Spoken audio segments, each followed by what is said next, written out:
What you need to do is be thankful for the life you got, you know what I'm saying? They send pressure. Mayfield evades, in trouble. Stiff arm, throws. How did he do it in the first down? Here comes the Hail Mary with the game on the line. And the ball is caught! Caught! It's a miracle! It's celebrated! Oh my goodness! This town is going crazy! Protected, another completion, another short one. Bouncing off the tackle is Montgomery. What a catch and run! Still going.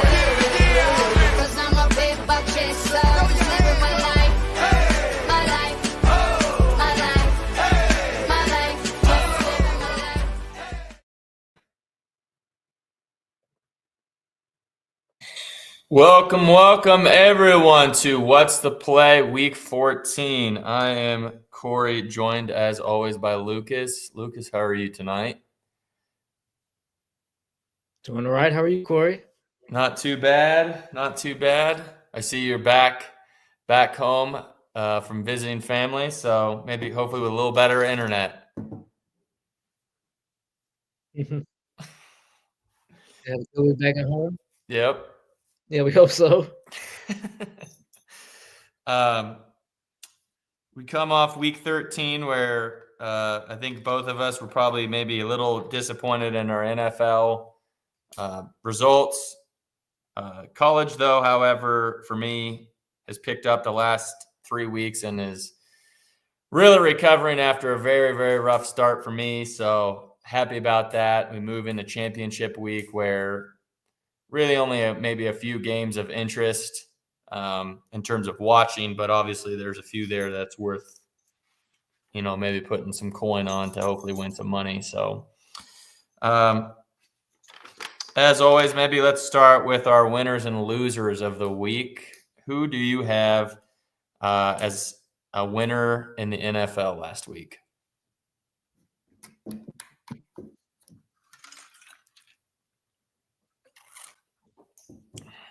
And my internet went out there for a second. Yep, you're back. Some winner of the week? Yeah, who do you guys some winners of the week? Okay, my internet went out for a second. Well, I know who you're going to say with college, but I'll say Virginia Tech, of course. We're 6-6. We're going bowling. Beat Virginia pretty comfortably. Yeah, that was a little bit of optimism. Pretty lost season overall, but yeah, they handled freshman them. Quarterback Clark Watson. He was third. It's kind of a little bit confusing now why he was third string this season. He looked very good. And we got some. I mean, we've been leading the offseason hype for several years now, Virginia Tech, but we have some real offseason hype now. Yeah. I know you're going to say with college, of course. Yeah, there's no denying who some winners of my week are. Obviously, Iowa State handling business against K-State to clinch a spot to the Big 12 championship game, to more or less be a play-in, a playoff game, sort of. Really, you win and you're in, sort of thing. So that was good. I also got Arizona State as a winner because they went and handled business. I know I gave Arizona as a plus 10 as a play here. Boy, that looked absolutely fucking silly. So I'll eat crow on that one. But I really thought, I guess Arizona might.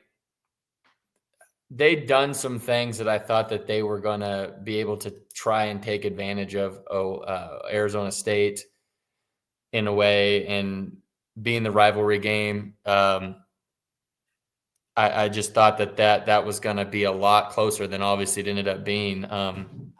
So yeah, the other winners I have, I guess, is just rivalry games in general. There were some good matchups that took place.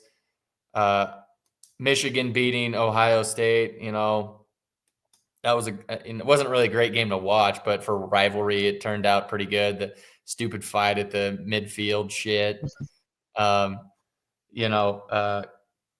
Syracuse beating Miami. I don't think that's technically a rivalry, but just there were some good games there.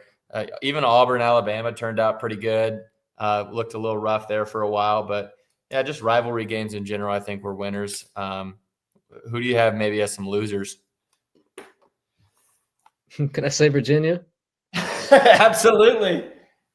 I didn't bet Virginia under season wins. I said at 4.5, they ended up winning 5 games because I really like Anthony Calandria, their quarterback from Florida. And I don't know, it's a little bit confusing. They started the senior, Tony Muskett, is a second-string quarterback. And next day, I think it might have been Sunday morning, Anthony Calandria said he's in the transfer portal. So a major loser for Virginia in a lot of ways in this season. And they're keeping their coaching staff, and they'll have a quarterback next season. So not the best time to be a Virginia Cavalier. No. Well, and speaking of Virginia teams, I saw Virginia Tech actually flipped a pretty good recruit from Cincinnati today. So they had a good day. They're hooky. Yep. So definitely. I already know it. Yeah. Some losers I got. Ryan Day. That guy's a fucking loser through and through. I can't believe he didn't get. It's so hard. Ohio State's in such a bad spot, in my opinion. I don't know how the fuck they didn't get yeah, they're going to make the playoff, but they care more about beating Michigan than anything on this planet. And they lost.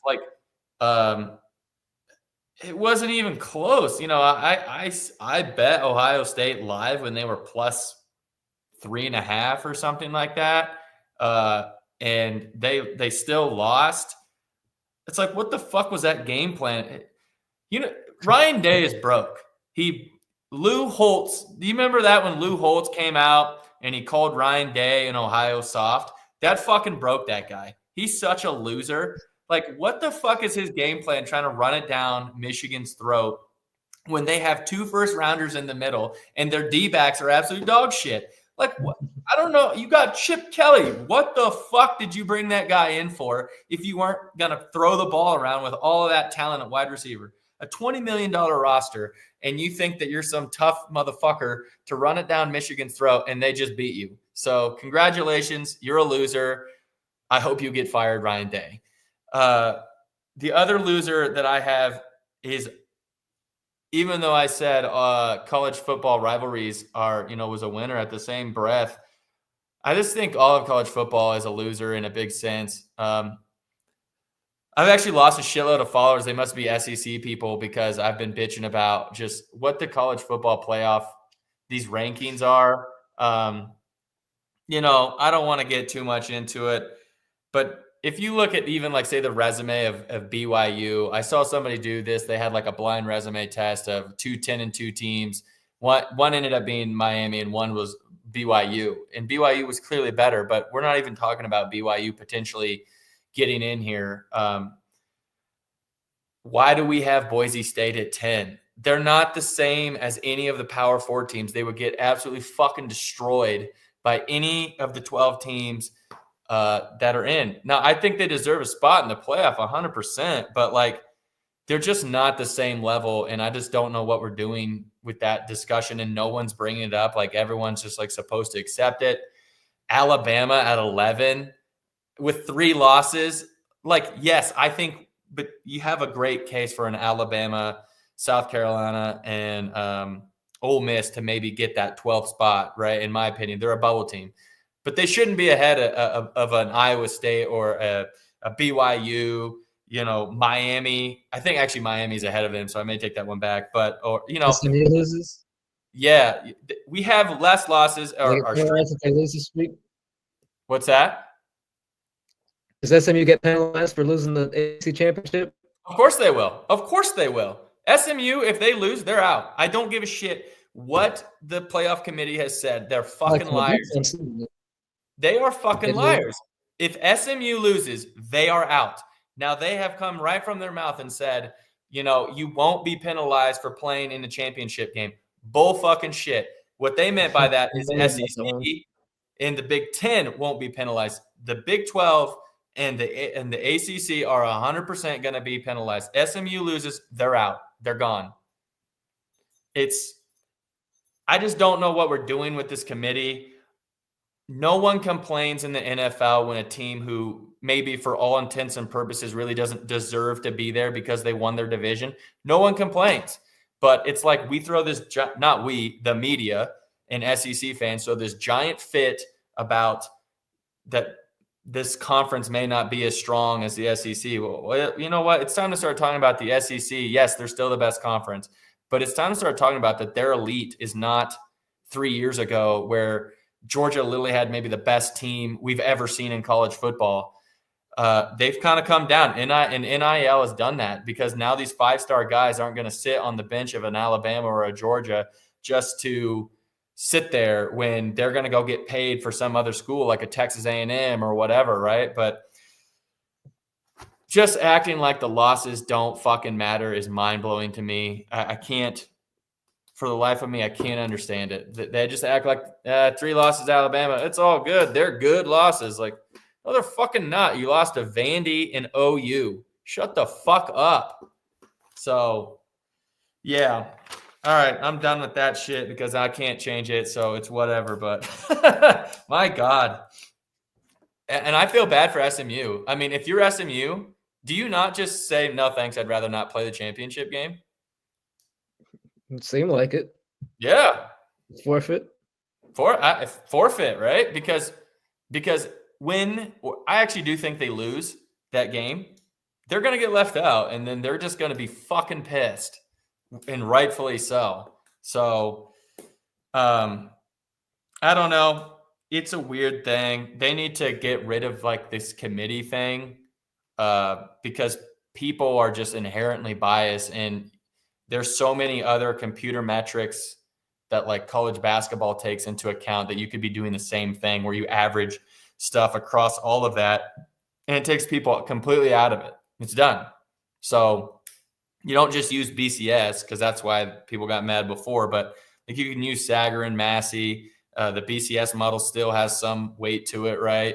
If you want, you can still have the APP, like this committee, which would only be like a fraction of the weighting or something. But yeah, there's so much that needs to change there. And it's weird, you're still having the same sort of discussion, but it's like the shafting of these teams who are deserving, in my opinion, because the games they play have to matter. And if they don't, then just, I don't know, give all 12 spots to SEC or fucking whatever. Like, what are we doing? So, who do you got as a winner in the NFL? I would have said the Lions. First Thanksgiving week win in 8 years. Yeah.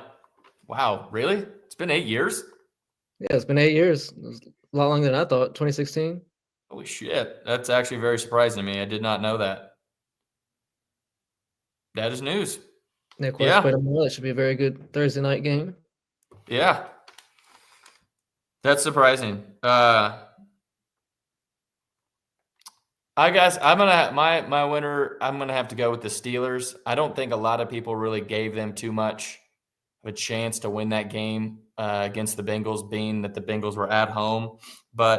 And they even won it in a way that I didn't expect them to win it. It was a high scoring game. It was like 45 to something, 38 or something. I don't know, 44, 38, like way higher than I thought that game was going to be. And I wouldn't, like, if you had told me what the score was, I would have said, oh, the Bengals won that, because I just didn't really think the Steelers offense had it in them. But, good on them to win a game in a fashion I didn't expect.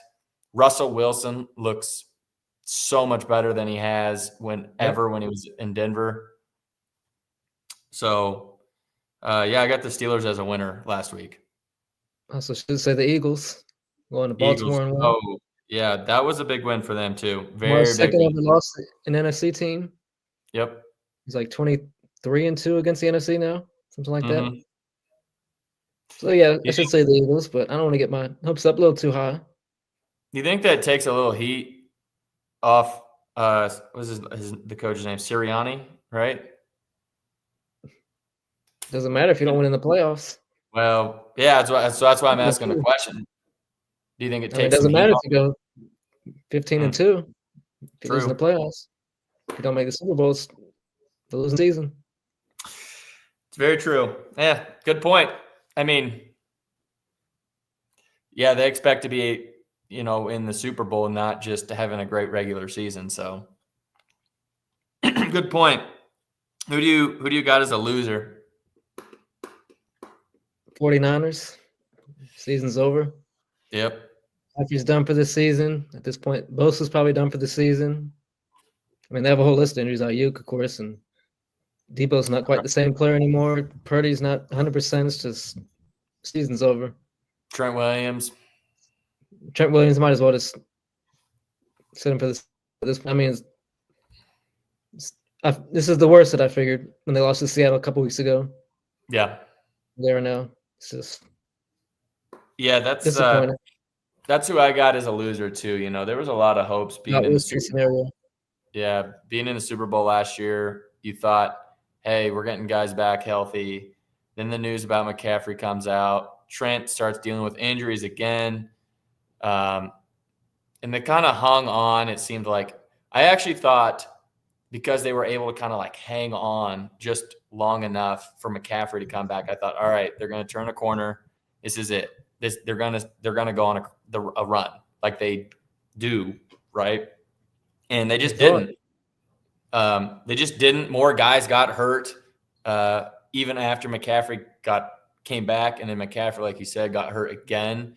So, man, I feel so bad for Christian. That guy is such an incredible talent and doesn't deserve the injuries and shit. So I really hope he gets okay, and maybe next year is like just has an elite year with 0 injuries. But yeah, big long term. Yeah. Big time losers. So think that's kind of covered. Oh, yeah, one thing maybe I guess what was your worst bet from last week? What was my worst bet?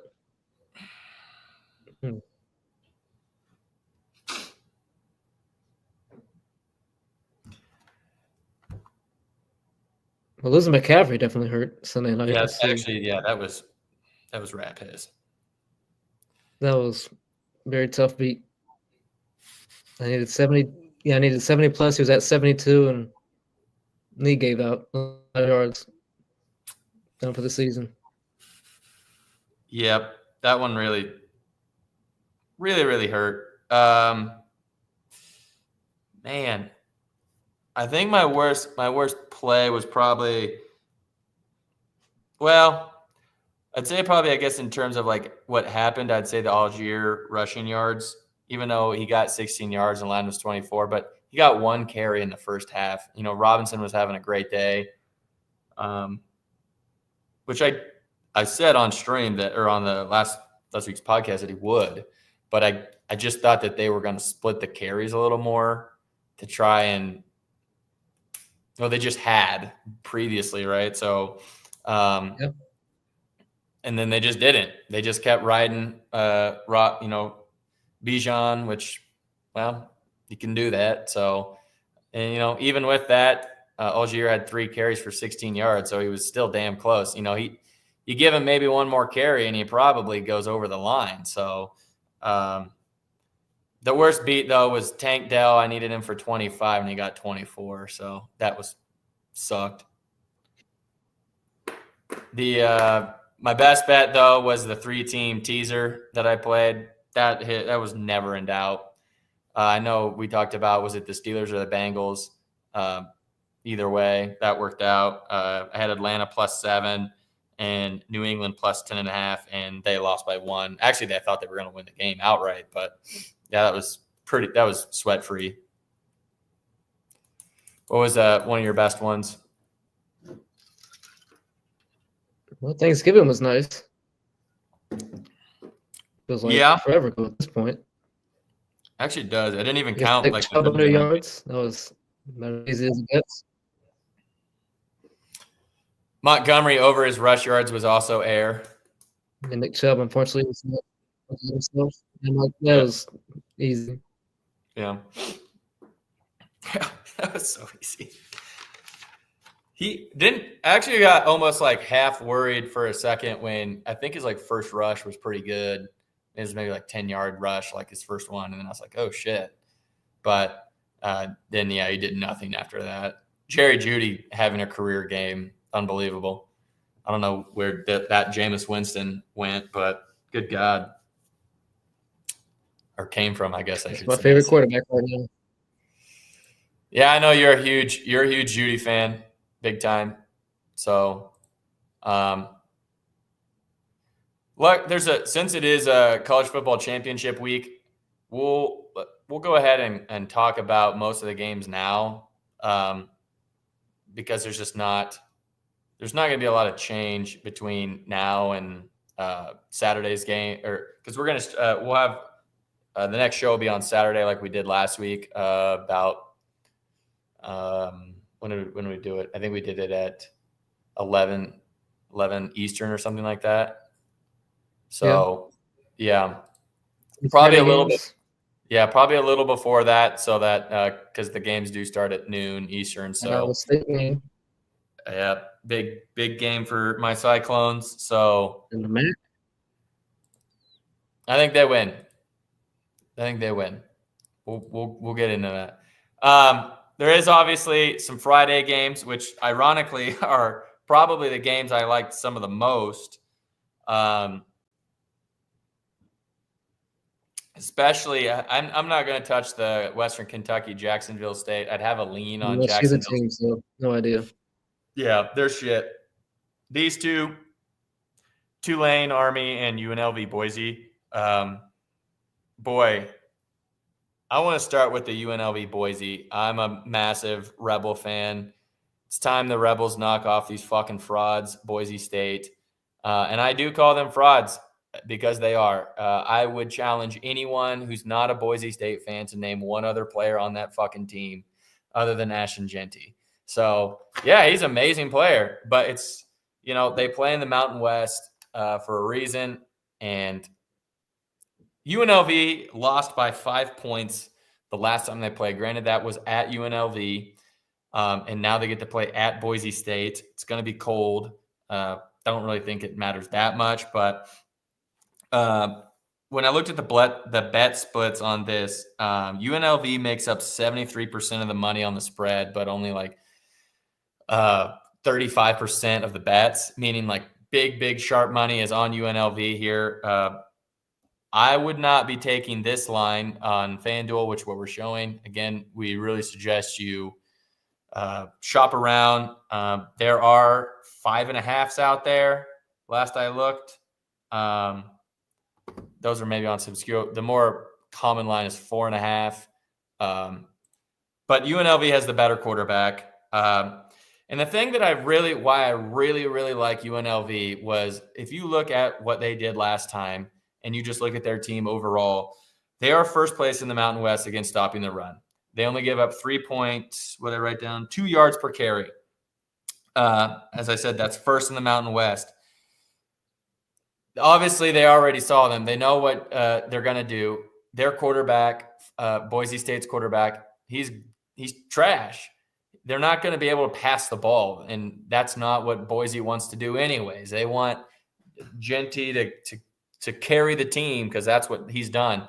And I hate using the word eye test, but if you look at what Boise State has looked like the last 3 to 4 weeks, they haven't looked great. They almost lost to Wyoming. They almost lost. I kind of use the term loosely, almost on Oregon State semi-loosely, but they very well could have lost that game on the last game of the week regular season there. I just don't think. I like UNLV in the spread here. I hope they win, but I'm not going to do that. I'm going to probably what I've done here. I actually did it on my picket. It was taking UNLV, and you can take them plus 10.5. And the other team I really like them with is Miami of Ohio. So I'm not going to try and claim that I've watched really any of their games because I just haven't. That would be ridiculous.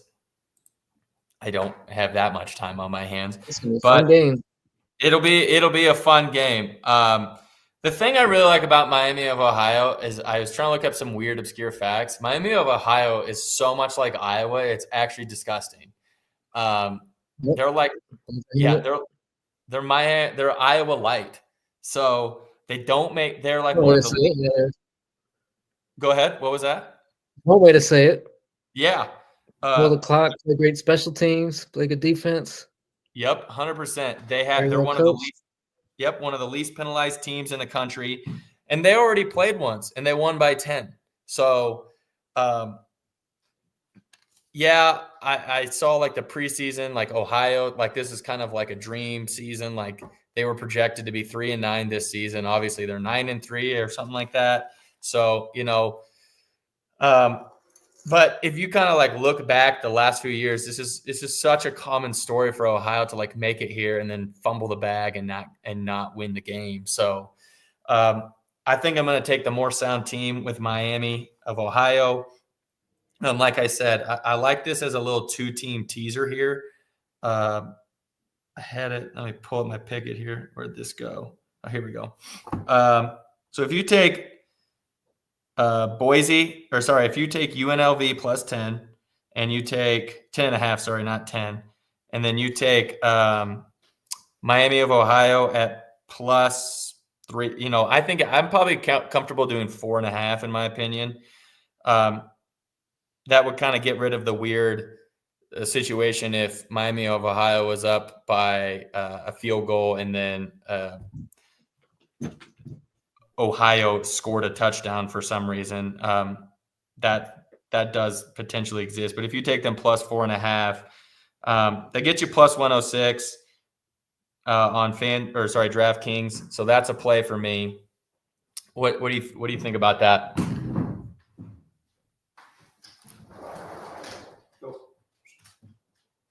These are definitely the two best teams in the MAC. I enjoy watching them, of course. I feel like these are somewhat similar teams. I think you said like a Iowa light for Miami of Ohio. I said all season I like Miami to win the MAC, and I think you made a good point there. I kind of like Miami on the money line. Honestly, might play that. Yeah, if you wanted to, like it's a very gritty, close game, like 20-17 type game. Yeah, I think it's gonna be a lot closer than when they played earlier. I think it's definitely gonna be. Yeah, that's a good point. I did mention they won by 10, but I guess I should have maybe prefaced that by saying that I don't think they win by 10 this time. I think it's going to be a lot closer, like you're saying. It's gonna be a close game, that's for sure. It's not gonna be offense like Boise and UNLV probably. No, yeah, not at all. Not at all. Not at all. But yeah, that's a play for me. A well played football game. Yes. If you don't like scoring, it's probably not the game for you. So, I know, for me, I think the Miami of Ohio is kind of just like a easier set. It's obviously people may get, stuck or quipped up with the Boise thing, thinking like, well, they're number 10, blah, blah, blah. Well, that's fine. Then bet Boise. But that line is what it is for a reason. So I love the spot because UNLV has the same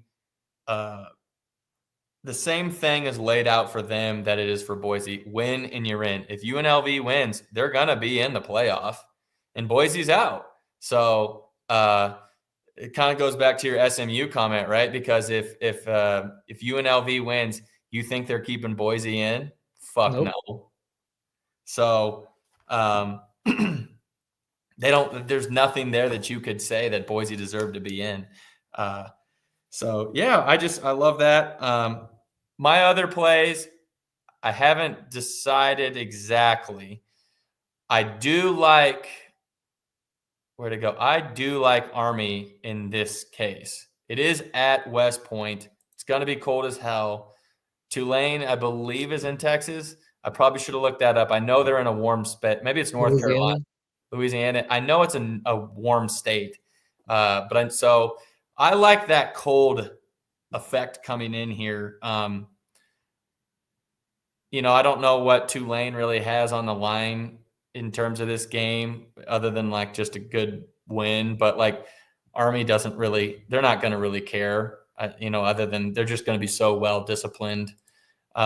So I'm probably going to take Army in some fashion there.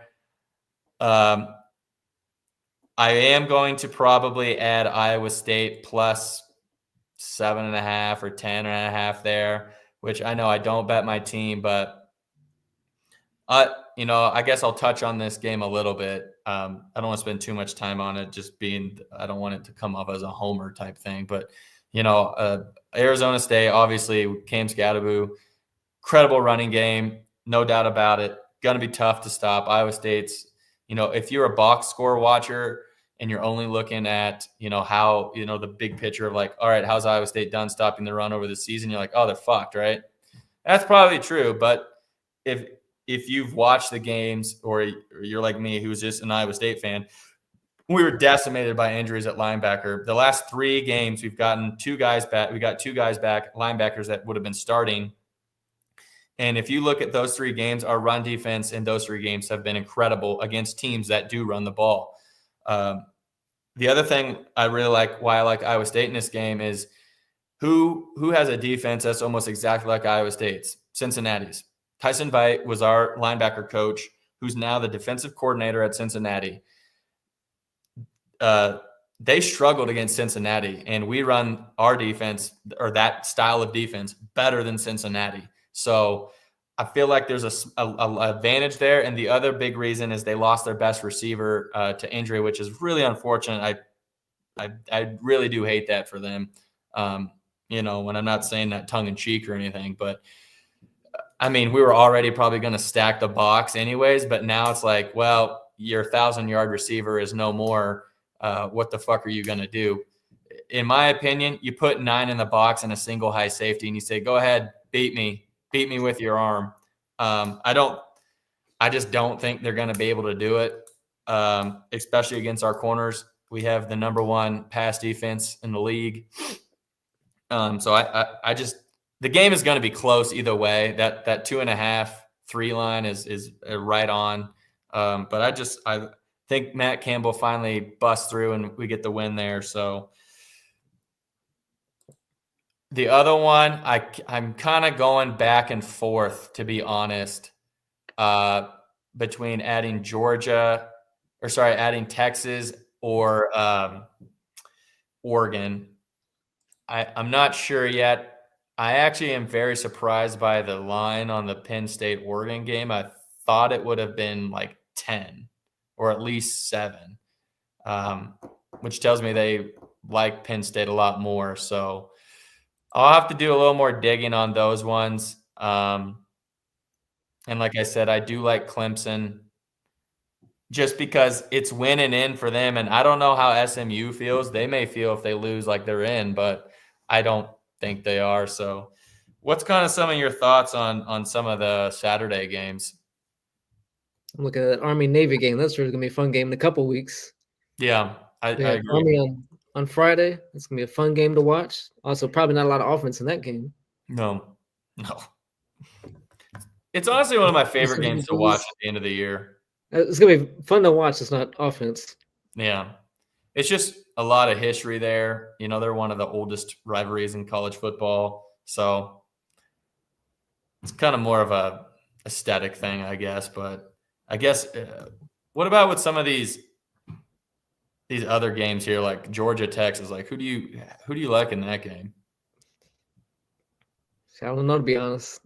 Probably Georgia, but definitely not confident in that.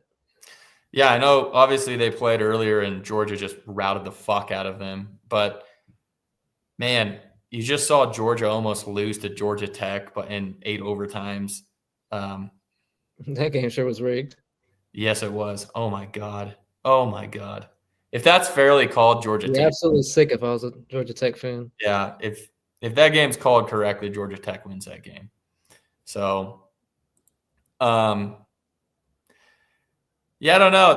I just feel like there's a big revenge factor for Texas.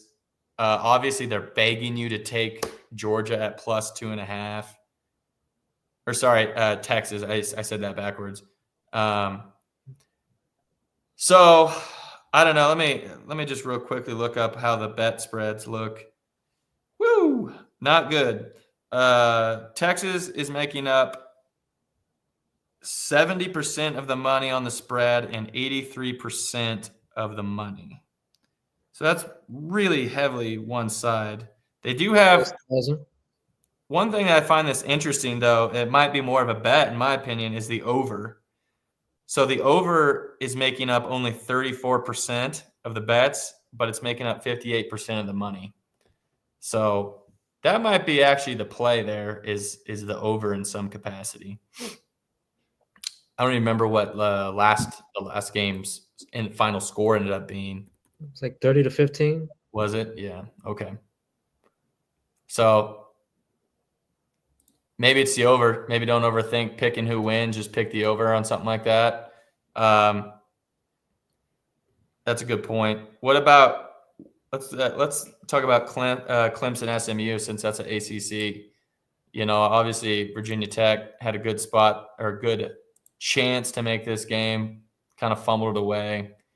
How do you think this one goes? I'm surprised you're on Clemson.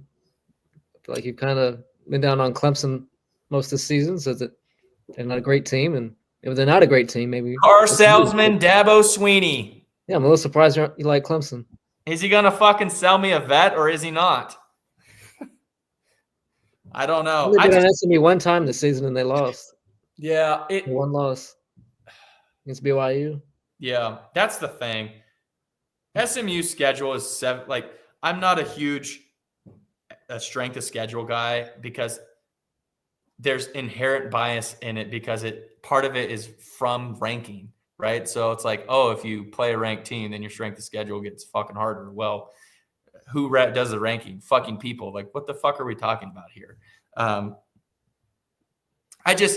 They played literally one of the easiest schedules. It's like, I think you and I talked about this on last week's podcast where I said that people, what they really don't want to talk about when it comes to something like strength of schedule is that how minute the difference is between, say, a 37. This is actually kind of the perfect thing. It's like a 37 and a 70, right? You're talking about one game, literally one game, where that makes a difference. One team played a 5-7 team and the other team played a 7-5. So yeah, SMU's strength of schedule is really bad, but their best team they played was BYU at home and they lost. So I don't know. Clemson's obviously a lot more battle tested, but I don't know. It's very hard for me to want to bet Clemson with Dabo Sweeney, the fucking used car salesman, as their coach. So I just think once. Yeah. Sure. SMU, their first year in the ACC. Yeah. That was the other thing. They've done so much better than I thought they were going to. That's for sure. Buying their way into the ACC, I thought that wasn't going to work out well for them. Yeah, if they won their conference doing that. Yeah. Can't imagine that'd be a good look. Yeah. I don't know. Clemson's more of a name brand. I can see them winning and fucking shit up. So, and then just putting the playoff committee in the worst bind of their life. Like, oh my God, we can't kick SMU out. We got to kick Alabama out. Like, that'd be the worst thing of their entire life to have to do. So, let's take a look at the bet spreads on that. It's actually not very good. It's really heavy SMU, really, really heavy. And there's no real benefit on the over-under. So, yeah, that one's not near as clear on what you might want to do. But last game I want your opinion on is that Oregon-Penn State game. Yeah, I kind of agree. I feel like that spread could be a few points higher, a few points the other way to maybe -6.5 or -7. Yeah. It's very surprising, I guess, is what I don't understand it. Here's an interesting thing. I'm looking at the bet spreads. It's a lot like the SMU where essentially all the money is on Oregon money line, and almost all the money is on Oregon for bet percent and money on the spread. But oh man, I'm gonna sneeze. Oh nope, I'm good. But the interesting thing here is a lot like that Georgia where 50% of the bets are on the under, but it makes up 77% of the money. So they don't think that's going to be a real high scoring affair. Penn State does have a good defense, real nice defense. So they must really thinking they're going to stop Gabriel for Oregon and maybe hand them. Potentially, you could hand them. We talk about this a lot. If you like the under and an under, that generally leans to the underdog. So I don't know. Be an interesting game. It's kind of all I got for college on championship week. Is there anything else maybe you want to throw in or something like that? Anything about Marshall, Louisiana? I don't have any read on that. If you do, I would love to hear either. I was going to say, if you have a read, I would actually love to hear that. So yeah, the only kind of official play I have as of right now was the UNLV plus 10.5, pairing with Miami of Ohio plus 4.5. That was plus 106. So we'll move to NFL. We got a Thursday night game coming up, which should be a really nice game. Packers and the Lions. Lay it on me. Kind of like Green Bay here. A lot of injuries for Detroit. Of course, I've been big on Detroit. I'm still big on Detroit. I feel like they're the team to beat in the NFL, but I don't know, divisional game, all those injuries have been piling up. I feel like might be a Green Bay win. I kind of thought about this quite a bit because the Vikings really need the Lions to lose a game here, and man, this would be such a good spot for this to happen. I think the thing I kind of keep going back to is I don't know how much home games really matter. It's in the dome, so that maybe that favors the Lions probably a little bit more, I guess. I think it does. Yeah. But like you said, it's really – I've had a hard time not expecting the Lions to lose a game with all of the defensive injuries that they've been incurring over the last few weeks. And, maybe they're a team of destiny. I don't know. But, man, you just feel like it's got to catch up with them, right? Like, surely. It just hasn't yet. Yeah, it just hasn't yet is a good way to put that.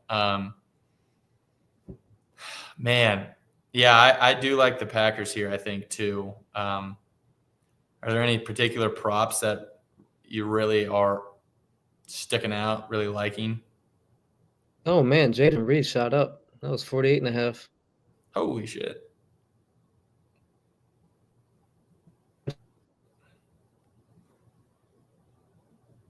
Yeah, I don't know if maybe we can go to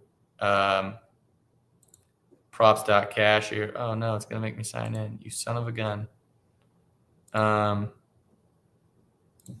We go to props.cash because one thing I was really eyeing early on was Gibbs out of the backfield for receiving yards. So, wrong password. What are you talking about?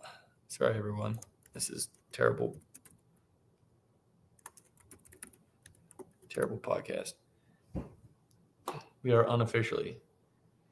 All right, here we go.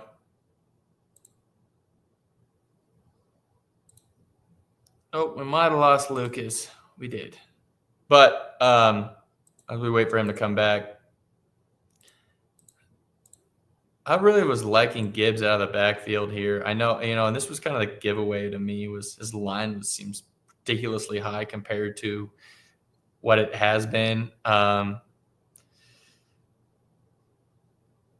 There's no, and obviously you can look over here, the passing yards for Green Bay's their weakness in a lot of ways. So obviously the head-to-head isn't very good, but I don't know how much. I don't really take a ton of stock in that. Actually, this is a bit more surprising than I thought, was actually taking Montgomery. This utilization here is pretty wild. Maybe it's actually Montgomery out of the backfield is probably maybe more the play. There he's back. Yeah, having these internet problems. Yeah, I don't know what's going on here. You quit using dial up. Quit using dial up. Problems with the internet. Yeah. You have problems on the PlayStation. No, I was just saying that I think one of my plays that I really had circled early here was either Gibbs or Montgomery out of the backfield for receiving yards. Actually, I was a bit more surprised when I was looking at props here that Montgomery, how many times he's gone over this line, especially the last 5 games.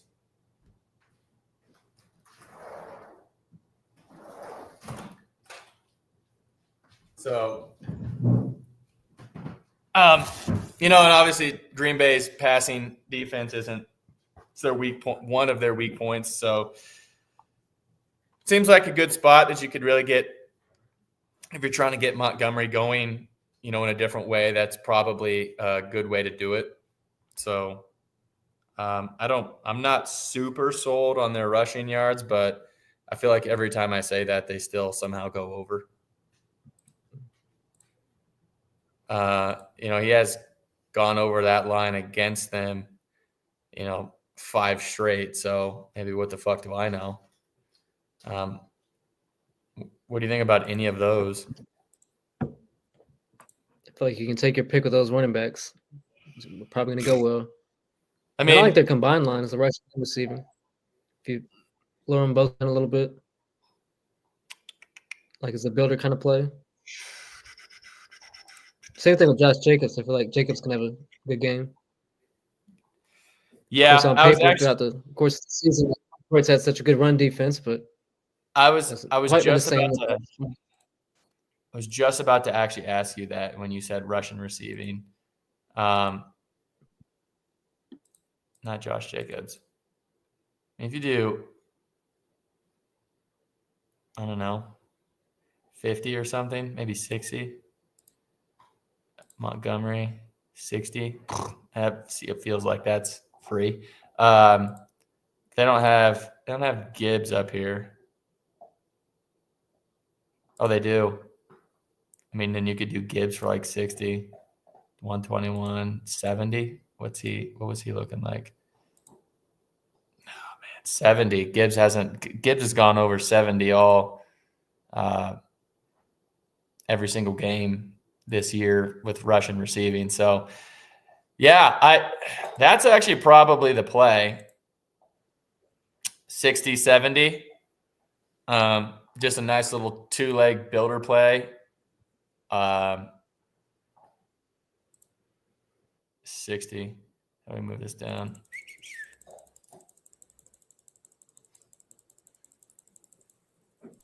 Yeah.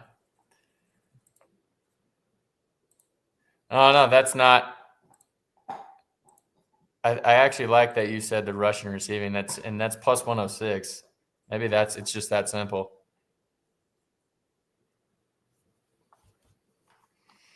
Don't overthink it type of thing. I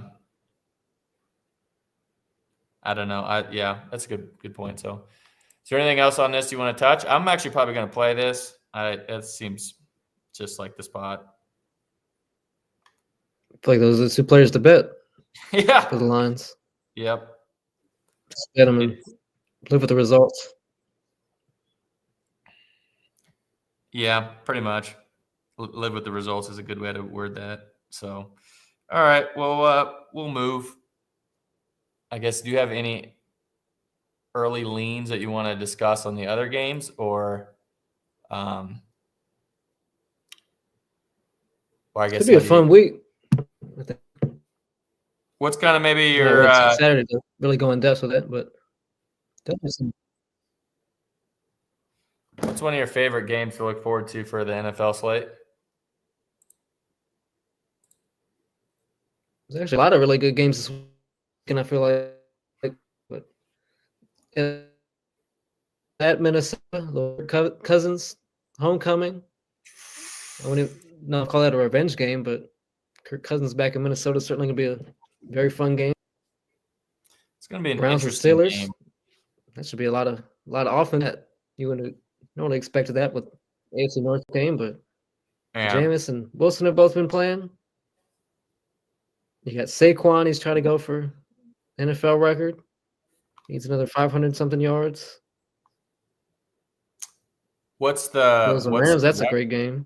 What's Not the sure who wins record? that, to be honest. I feel like Rams could win that, but yeah, we'll talk about these games more in depth later. But Yeah. What's first the glance, record that could be Saquon's going?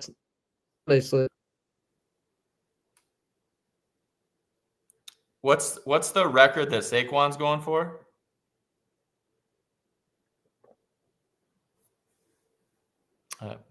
Internet's just pooping out again. Oh, there he's back.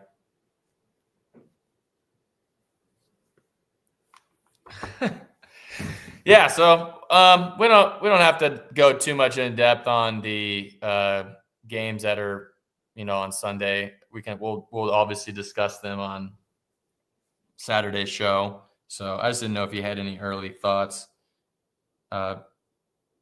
The Falcons game, that's interesting, to say the least. I don't know that I'd call it a revenge game, I guess, but it's interesting spot to say the least, given, like you said, Kirk Cousins returned back to Minnesota. So, God damn it, we lost him again. Sorry, folks. We need to start a GoFundMe page for Lucas to get some better internet here. So, but I think we'll probably just cut it off there. Obviously, like I said, we got the one official play for college, and then I did end up playing the rushing receiving yards for Montgomery and rushing receiving yards for Gibbs, 60-70, respectively. So is there anything else you want to add before we go? Just have an internet. Yeah, we need to start a GoFundMe Yeah, page. what's going on with my internet? It's the only one doing this that I have internet problems. Yeah. Yeah, you can play video games. You have no problems. So. Yeah, now I'm on a PS5. That's what really matters. You know what? Actually, we'll just have some general, maybe a couple minutes. It should be a very fun Sunday set, I feel like. We'll talk about that weekend. What? Talk about what? Should be a very nice Sunday slate, but we'll talk about. Oh, yeah. Should be a very nice Sunday slate, but we'll talk about that this weekend. Yeah, I know I was going to ask you if you were a big like Black Friday, Cyber Monday shopper. I don't care about that. What am I going to buy? I don't know. New video game I don't have or kids, something? so just got a dog. Buy your dog a toy, you cheap fuck. What am I going to buy? Well, toys in the mail. I'm not. Well, I just home over the weekend. You got. Yeah.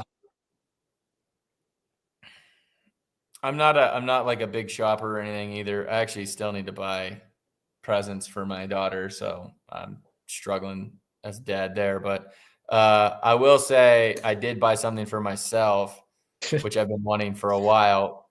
It was on Black Friday because it was on sale, like 50% off. Doesn't make me look any better. Thank God Lucas doesn't have to hear me say this. But I don't know if anyone knows what a sous vide is. It's like a type of cooking thing. It's like a heating element, essentially. You put it in water and you like vacuum seal your meat or whatever. And essentially you just set the temperature and how long you want it to hold that temperature for. And it will hold that temperature essentially indefinitely. And you can't overcook anything. And I'm shitting you not, is like the best like chicken or whatever you've ever had in your entire life, because it literally just cooks itself in its own juices. I had some chicken last night. That was, oh my God, it was grade A. It was phenomenal. So yeah, been most dad thing I could have bought for myself was a fucking one of these things. So, so yeah, other than that, yeah, I don't really give a shit about shopping or anything. Sometimes I try and look for deals for like presents for other people, but never really for myself. So anyways, that's all I got. That's all you got. Thanks everyone. What's that? We need a FanDuel deposit bonus for Black Friday, Cyber I Monday. know. Yeah. What Yeah. are the FanDuel specials? Yeah, where's that shit at? I actually Not getting that shit every day. yeah, I did see actually. So I want to add this last point before we go was that I saw, was it DraftKings? I think it was DraftKings put out a statement about that they had a really bad third quarter or October, sorry, not third quarter, in terms of betting, which makes a lot of sense, right? A ton of favorites won. National Tight End Day fucking ruined every single book. So, kind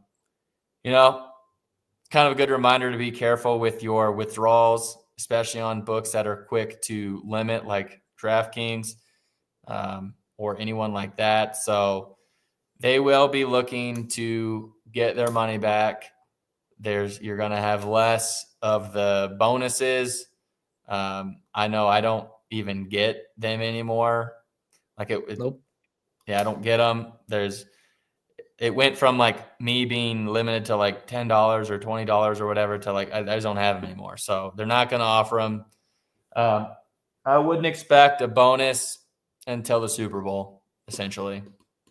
Maybe then we'll see how they've recovered. But yeah, be smart. Don't pull out a shitload of money at once. Don't get yourself limited for unnecessary reasons. So, if you need the money for Christmas, start right now. Start withdrawing $100, $200 a week. So be careful about it. That's all I got. You got 3 weeks to think about Christmas. Yep, exactly. So thanks everyone for joining us. We'll be back on Saturday at 9. What did I say? 9 8 or 11?